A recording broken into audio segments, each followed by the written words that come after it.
What is up, good people? This is Henry Chatman, and you are listening to Daily Affirmations for the Big Girl in All of Us, the Morning After podcast.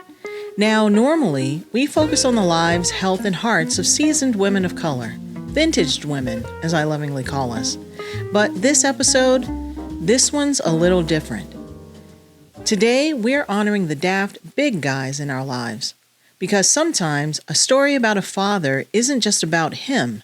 It's about how his wellness, his struggles, and his strength can ripple through the lives of his daughters, his wife, and his whole family. For me, the story starts with a booth.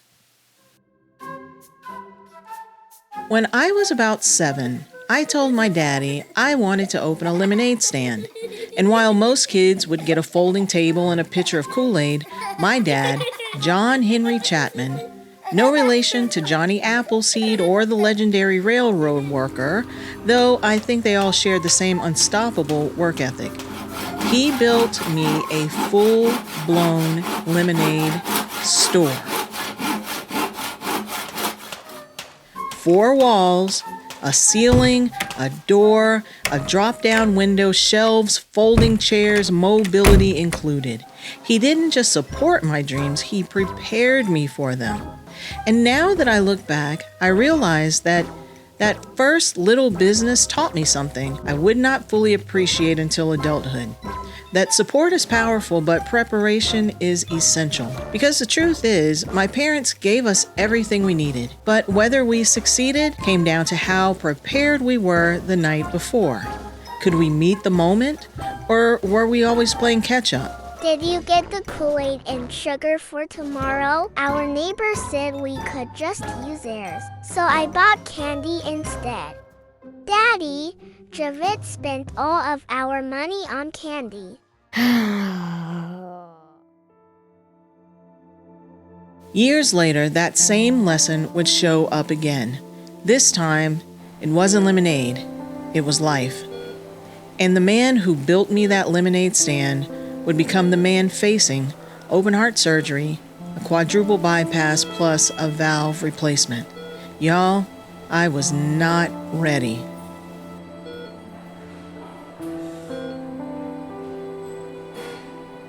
Not for the fear, not for the trips home, not for the shift in family dynamics that followed. But what I learned is this: sometimes preparation isn't about planning, it's about presence.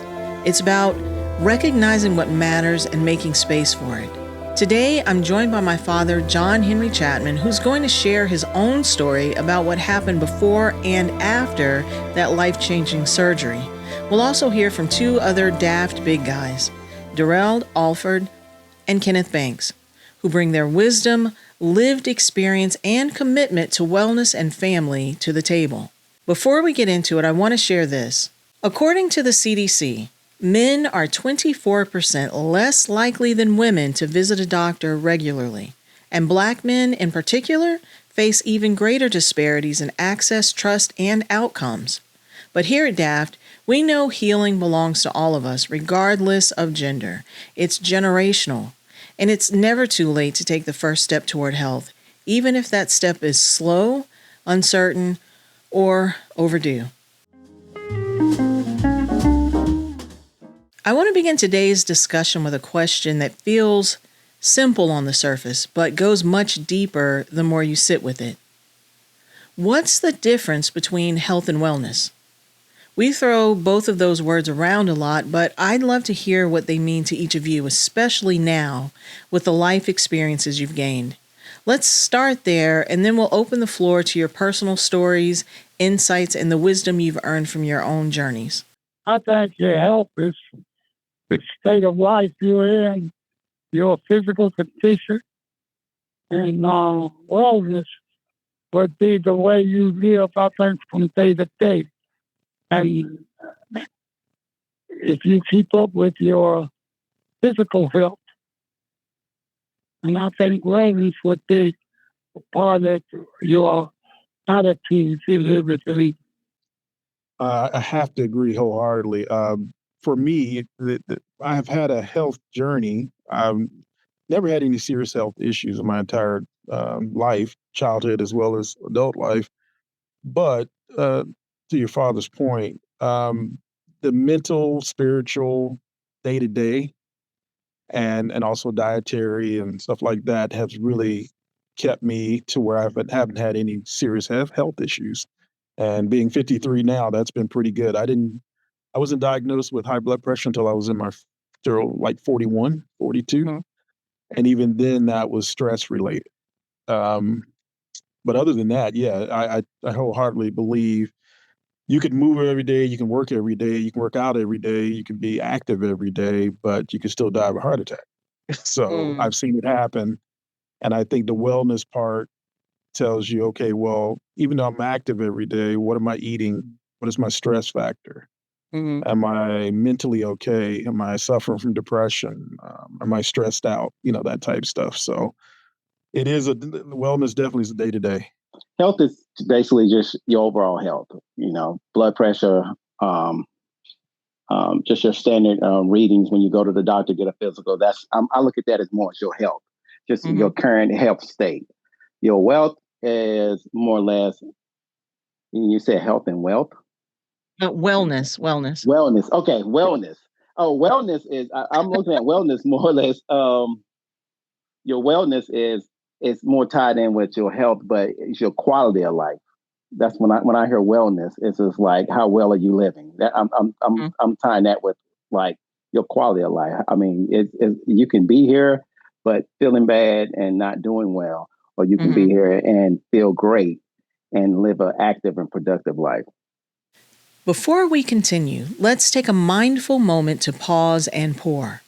Today's episode is brought to you in part by Bhakeny Steeped Creations, a tea company that believes wellness should be intentional, flavorful, and rooted in tradition. Founded by DAFT Big Guy Kenneth Banks, his wife Mashawn Banks, and their longtime friends Carrie and Waikisha Hayes, Bhakeny's offers more than tea. It offers a moment to reset.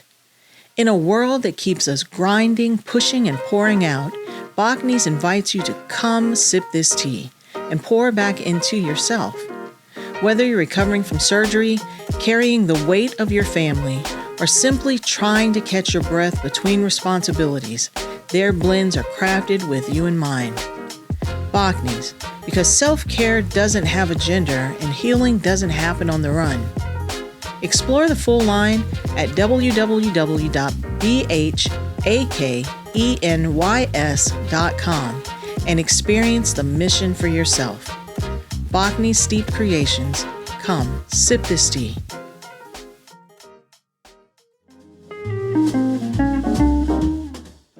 Now, you all know I'm usually joined by my DAFT Big Girl cohorts, Mashawn Banks, Marilyn Fisher, Sharia Robinson, Rolanda Waller, and special guest host Dr. Lori Bowles when her schedule permits. But in honor of Father's Day, they're sitting this one out. Don't worry, they'll be back with us next episode. But today, we've got something special. Joining me in the studio are three incredible men whose lives, voices, and health journeys bring a fresh layer of wisdom to the DAFT universe. John Henry Chatman, Derald Alford, and Kenneth Banks. Let's take a moment to introduce you all to our listeners. Tell us who you are, where you're from, and just a little bit about yourself. Okay, that's a little open. So let me, how much information do you want? How much information you want to give? Okay, well, in that case, I am Derald Alford. I am originally from Miami. Been living in Atlanta since 1992. I have 3 children, 29, 26, and 4. So long story behind that. Other than that, I'm a serial entrepreneur. Currently have 4 companies running right now. And that's the elevator speech. My name is Kenneth Banks. I am 53 years old and father of 4. I have 3 boys and 1 daughter and 6 grandkids. I'm in the building supply industry, been in that industry for about 28 years. And Daddy. My name is John Chatman, and I'm the father of Henry Chatman. And for my career, I've done my youth in the military. I was Air Force, and then I was Army. I total, I've done about 22 years.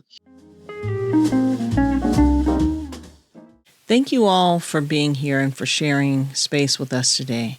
Now, I want to shift gears just a little bit. Many of our listeners know that this season of my life has been deeply shaped by the health challenges my family has faced, especially my father's health. His story is really what prompted today's episode. So, Daddy, can you walk us through what was happening in your body and in your life before you found out you needed open heart surgery? Yes, on May 2nd, I had open heart surgery. I had 4 bypasses and 1 valve replacement. And since then, I've been doing pretty good considering what I went through. How did you first find out something might be going on with your heart? I went to the doctor and they recommended me going to see this cardiologist. I went and they gave me a sonogram. They said that I had blockages in my artery, in my, so I'd done 4 bypasses and open heart and valve replacement. What was your reaction when they told you that you needed open heart surgery and that it had to happen right away? When they told me I needed it, I just told them to go ahead and do it. Looking back, do you think there were any early signs that you didn't realize were connected to your heart? And I have COPD, so I'm short-winded as it is. So I couldn't blame that on the heart. I didn't know. I truly didn't know I had blockages. They didn't give me anything to treat that with except some inhalers. That would help me open my passageway. I'd take the inhaler in the morning and I'd have one at night.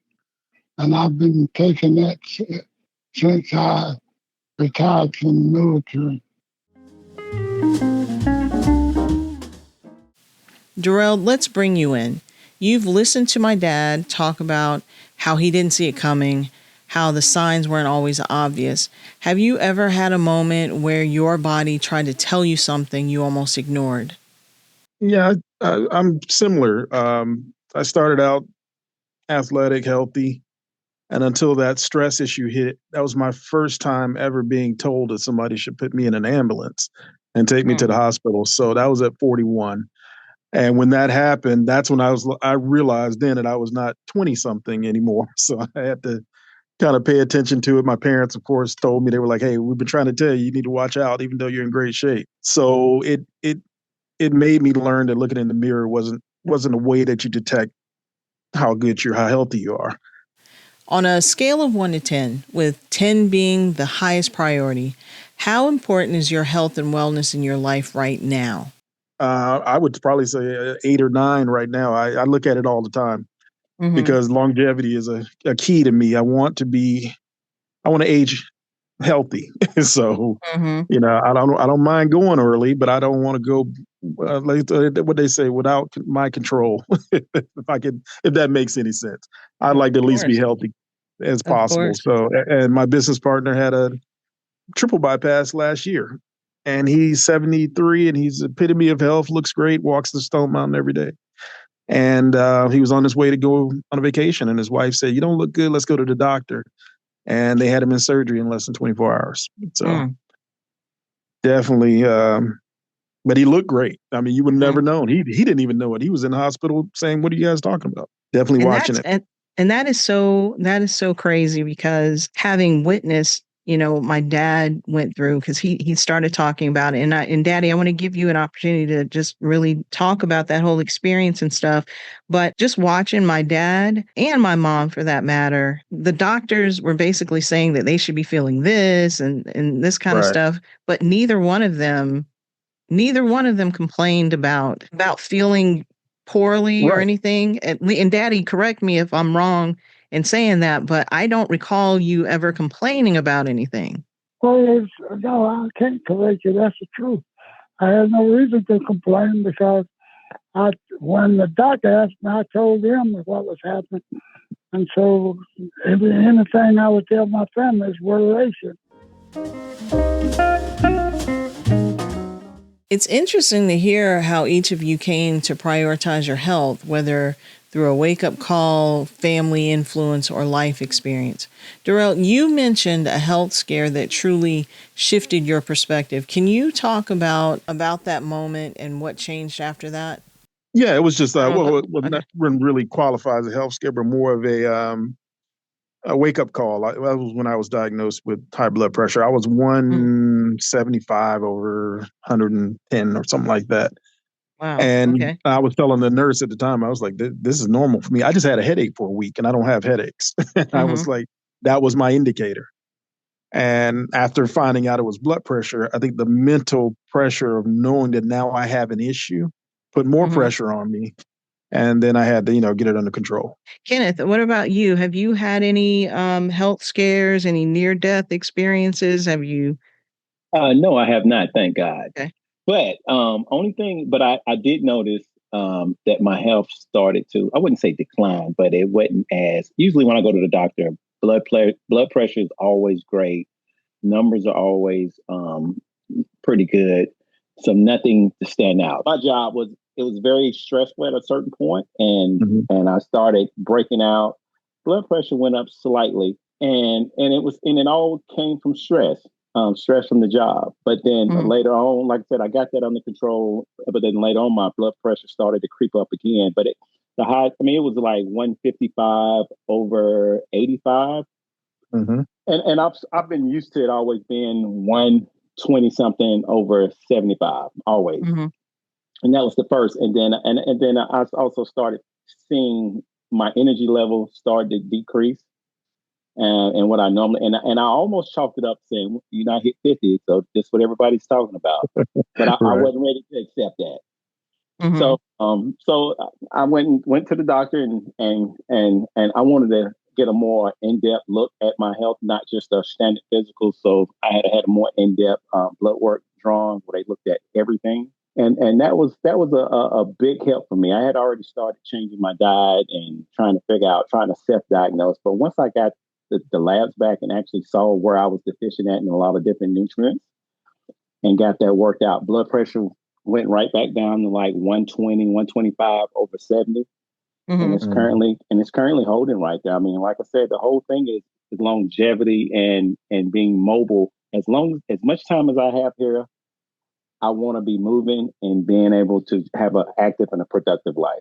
It seems like a common thread here is that all of you see a doctor regularly. You know your numbers and you're actively paying attention to your bodies, but that hasn't always been the case for a lot of men, especially Black men. Why do you think that is? It's always seemed like going to the doctor was a real hardship for most Black men in particular. Like they just don't want to go. They just tough it out, and I'm fine. And you got a compound fracture in your leg. No, it's just a sprain. You won't go. So is that more a? Do you think that's more just a stereotype that's been assigned to you all, or because it seems like all three of you have mentioned, going to the doctor, what your levels are, and that type of thing. And anybody feel free to jump in with a response. Through college, you had to go take physicals and stuff. But when I left college, I was not going to the doctor. But I've been married now for, I think, a little over 15 years or so. I know for a fact, my wife being very vocal and like, hey, when are you going to get your physical? When are you going to, and that assisted me, because as long as I'm feeling fine, I probably wouldn't go to the doctor as frequently. Mm. You know what I mean? If a red light or something didn't go off saying, "Oh, I feel differently," I probably wouldn't go. But with her not pushing me, but always remind me, "Hey, get your blood work done. Go to the doctor, get a physical. Hey, you're not feeling well? Let's just get it checked out." I think that made it more consistent early on, like in my late 30s, early 40s, and up.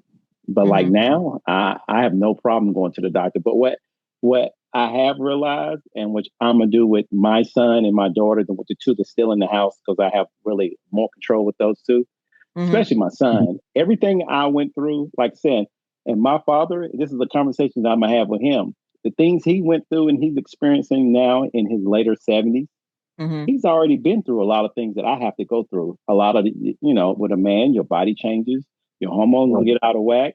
And Mm-hmm. he need to grab me by the hand, even now at 50, and say, hey, son, this is what I'm experiencing. This is what I'm going through. So it won't be a surprise to me. A lot of Black men, we don't share. We'll suffer in silence and say everything's fine.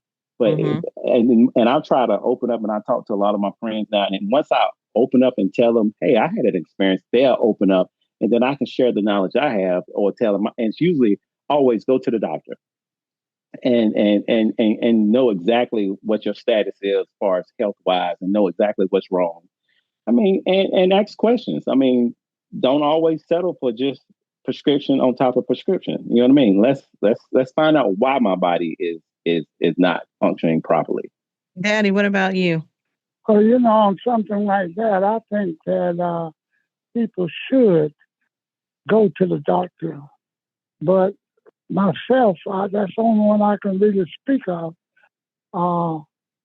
When I was young, once again, I thought I was part machine or something. I couldn't get, and all through, and like Derald said, I always been active. I was very active, and I was never sick. So that thing go back to there. Like people a long time ago when I was young, people used to talk about how much stronger a black man is than a white man. Right. Which I found out lately that could be falsehood, Mm-hmm. But I think it's the way that I have learned since I've gotten older. It's the way that you live your life and your diet. I think your diet have a lot to do with it. Mm-hmm. And when I was young, I don't know about you, but I used to like molasses. And we'd be in country people. Mama put the gravy when she cooked meat or something. That's what we used for molasses. So I was actually stopping the blockage in my around my heart. So I would suggest to anybody go to the doctor and see what they have to say about anything. But when you get old, you find out that you have no control of nothing. Life, the death and life is something you can't have nothing to do with. But I'll say to you, live the best you can. So keep your diet good. If you don't know, go to the doctor or whatever and find out how you're doing. Even though you feel good. And I'm through with it. But Daddy, do you think that the reason that men in your generation didn't go to the doctor as much is because it wasn't as readily accessible? It wasn't, but just like myself, I guess in me, some of that stuff rubbed off on you. Like they said, stuff is passed down through generations. Mm-hmm. I actually had thought that I was one of those tough guys, that I didn't need to go to no doctor if I had a headache or something, which it didn't last, so. And sore throat, whatever, I take a homemade remedy or whatever, and that would be it. Mm-hmm. And I guess the only one, at least people that are my age or older. So, but I would suggest to everybody, go to the doctor and find out what your stats should be. And if they get offline, don't be too proud to go back to the doctor and find out what you're not doing or doing. Something is going wrong. So go to the doctor and find out. Mm-hmm. I'm through. Real. Yeah, no, I agree. For me, it's been the same thing. My father is in his 70s, and we grew up with castor oil and black drop during the summer. That kind of was supposed to clean you out, and that's how that healed most ailments. So Now my father's tone has changed. He actually goes to the doctor. I know all of his doctors. He's been really adamant about telling me every step of change that he's had. And me being the oldest son, he wants to know change now so you don't have to have this happen. So it's really been proactive. My mother is very aggressive with taking him to the doctor. But for me, I didn't go when I got out of college. I didn't really go much in my adolescence until I got to the point where I started flying, and the FAA requires a physical every 2 years. And for me, that was a saving grace because I would just go every 2 years to get my physical, and they kind of monitored everything. So I always had great numbers up until my 40s. So wait, you were flying as in you were piloting a plane? Yeah, small planes, just private pilot. Nothing. You nothing fly huge. planes? I do a lot. How did I not know this? And how didn't you explain that in your bio? Well, it's really, for me, it's just been a lifetime thing because as a kid, I started flying when I was in elementary school because a guy who taught me how to play trumpet, he learned how to fly in the Peace Corps of Brazil, and he taught me because I really wanted to go. So, but yeah, that's one of the things. But the FAA does require all private pilots to get a physical every 2 years. And I think it's changed now. They got some other program where you can fly on your own recognizance, but you have to be a certain age group and everything. But that helped because that was a steady physical for me. And but most men like now, it's hard to do. So Kenneth, do you fly? Are you a pilot? No, I'm in the passenger seat. Okay. Well, I know Derald said that the fact that he had to get these mandatory physicals, helped him. So do you think that your being a collegiate football player helped to set the stage for what you're doing now? Absolutely. Playing sports all my life. I mean, since fourth grade, I've always played sports. And then when I got to high school, it got a lot more serious because I was playing sports year round and I was always training. And when I went to college, always training year round. It just became a part of my life. So even when I was eating bad and taking care of myself, I would still go work out because that's like a hobby for me. That's like my happy place. That's where I go on a Friday night and it's nothing to do. I'm happy going there. I don't have to go out to eat or out. I can go to the gym on a Friday night and have a great time just by myself. I mean, that's like what I can do. So, I mean, that's always been just a part of my life. But it is amazing though. What that I find kind of surprising. A lot of the gentlemen your dad's age, and my dad is 78, and they minimum doctors, going to get anything. All these years, if we tried it today, we wouldn't make it past 50. We ate the type of the food is different today, though. We wouldn't make it past 50, but they're in their 70s and 80s saying, hey, I wonder this is what I'll do differently. I'm looking at them like, it's a lot of people I know my age is not even here. Right. You know what I mean? And it's just amazing. And I'm like, the food is the biggest thing. The food is totally different. And everybody's just so over medicated. I mean, but it's just, I mean, that old way. Cause like I said, my dad still works hard every day, still active. I mean, he's around 78. My mom, I mean, they're very active right now at their age, and I don't see them slowing down no time soon. Right. And I don't think my dad would have slowed down either because, Daddy, you were driving up until the point, I mean, recently you stopped driving, but that was more because of your vision. So did you want to talk about any of that, Daddy? Well, I did. I gave up driving about 6 months ago completely. Because I can't see, not really. If I'm close to something, I can see it. But otherwise, it's a silhouette. So I don't want to endanger nobody's life and mine especially. I can't do that. So. Yeah, so my dad, he struggles with macular degeneration. And what I thought was really interesting one time before is when because Daddy, again, correct me if I'm wrong, but I think early on when he was going to the doctor to have that checked out, they said it was macular degeneration, but it couldn't be because that was a white man's disease. Well, they told me, and they sent me to a specialist. And they said that I couldn't have macular degeneration because it was a white man's disease. But they treat me for macular degeneration. That's the same symptoms as white people. But it can be anybody's disease, I think. And what's crazy is that you are actually a quarter white because your dad was half white and half black. So I'm like, why couldn't he have it? Prior to that, I had better than a 20/20 vision prior to the generation. And I've had that about 10 years. I didn't know what was wrong. And I felt like something was in my eye. And once again, I think it was Derald that said they took them home remedies and things.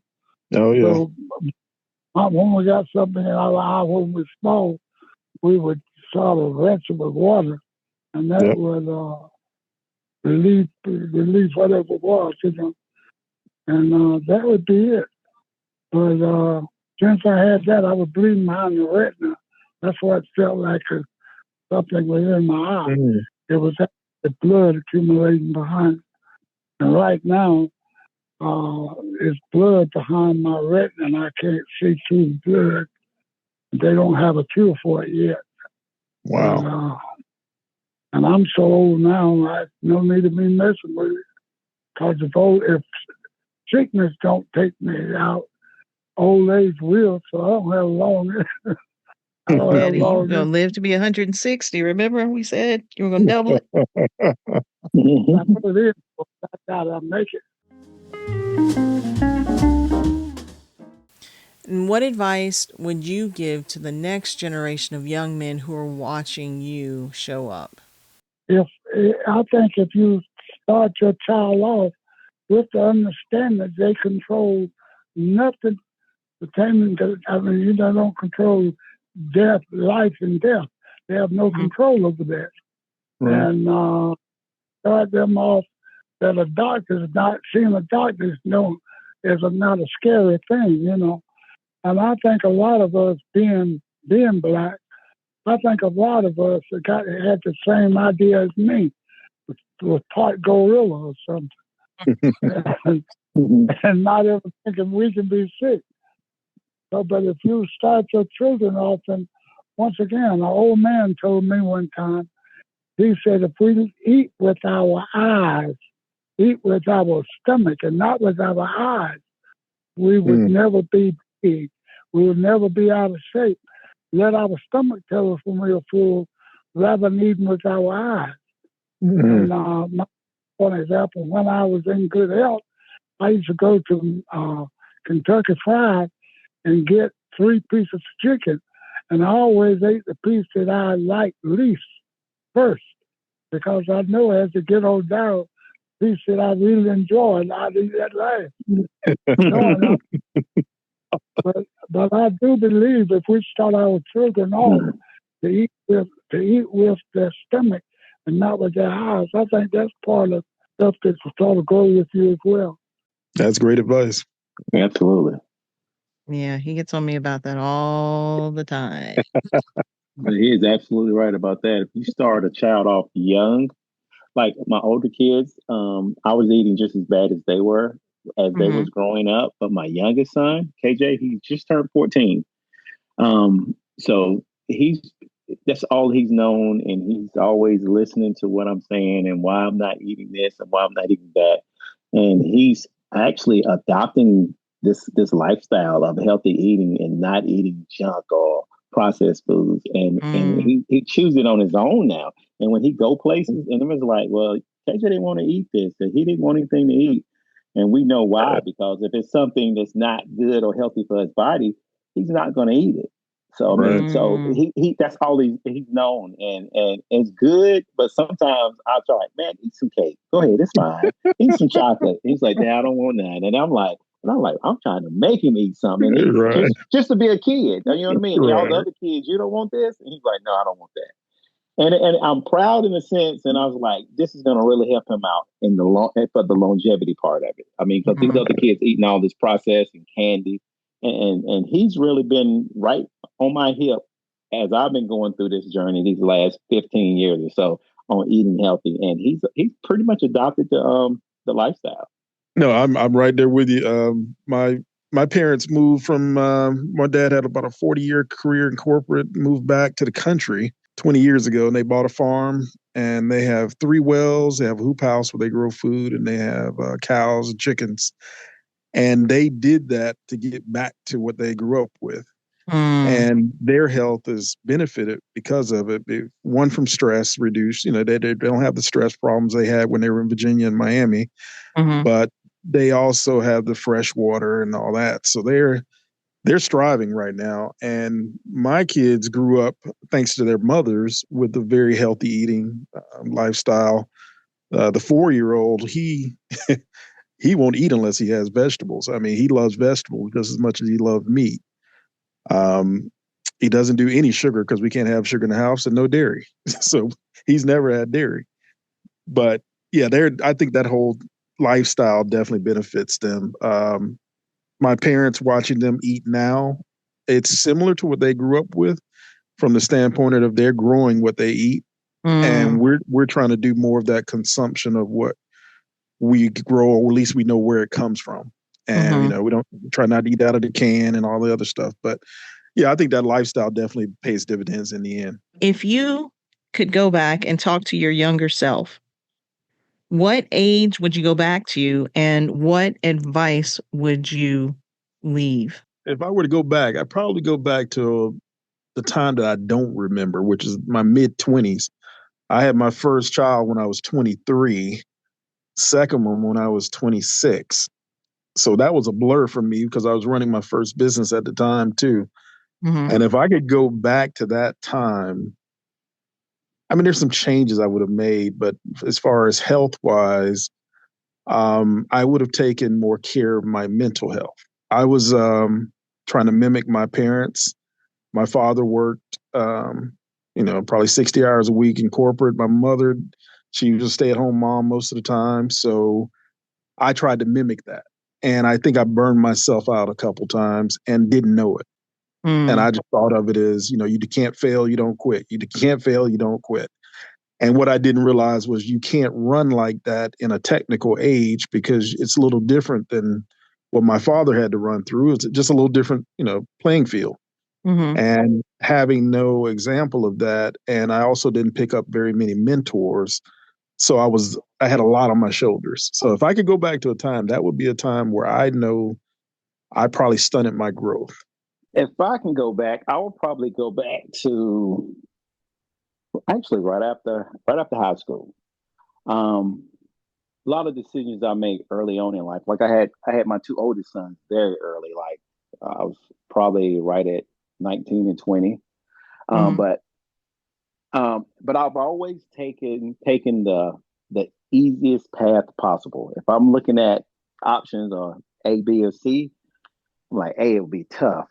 Not necessarily looking at the reward, though, at the end of A will be going to be great for me. But then, B and C was like a little easier, and I won't be so bad off. And I've always took the more easier route, and I would go back and push myself harder and challenge myself more back then, and made that a norm, because I know the rewards at the end of that will be much more beneficial for me and my family. I mean, I had to learn that later on in life after for years and years of just basically like Derald said, just stunning my growth or not progressing like I should have, being too comfortable with where I'm at and not really, pressing the issue and pushing myself to do better and do more to progress myself.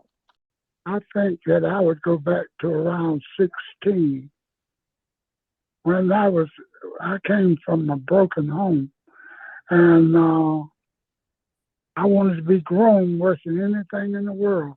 And my mother used to tell me, son, you'll only be young once. I didn't truly understand what she was talking about until these problems started arising. I was supposed to be a father at 17, and which I was too young as far as I know. I wasn't ready for a family. And I think I would go back that age, and I would do more, and I would do more with books, I think, than anything else. And I've had good opportunities, but I just haven't been able to do it because of various reasons. Not having the educational background that I needed for certain jobs that I could have had. Mm-hmm. And I think that's one of the main things that I would preach to young people.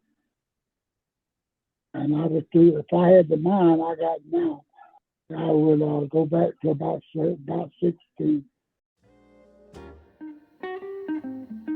That was a conversation I didn't know how much I needed. To Daddy, thank you for building more than booths. Thank you for showing me what resilience looks like in real time. Your recovery journey is a reminder that it's never too late to build a better foundation. To our DAFT Big Guys, thank you so much for sharing your stories and your strength. If you're walking this road right now, we see you. If you're cooking meals, coordinating meds, showing up for your parents and your kids while still trying to breathe, you are not alone. Today's affirmation: I honor my health, not just for myself, but for the ones who count on me. I am worthy of care, and I choose to make my wellness a priority. Say it again and believe it. Well, that's it for this episode of Daily Affirmations for the Big Girl in All of Us, the Morning After podcast. If this conversation resonated with you, share it with someone who needs a little peace in their process. Don't forget to watch the DAFT web series, check out the weekly vlog, and join me for a Mile in My Shoes TikTok live walks. And yes, my shameless plug, subscribe to the podcast and to our YouTube channel. We are on a mission to hit 100,000 subscribers by or before the end of the year. It is a very lofty and a very ambitious goal, but with your help, I know we can achieve it.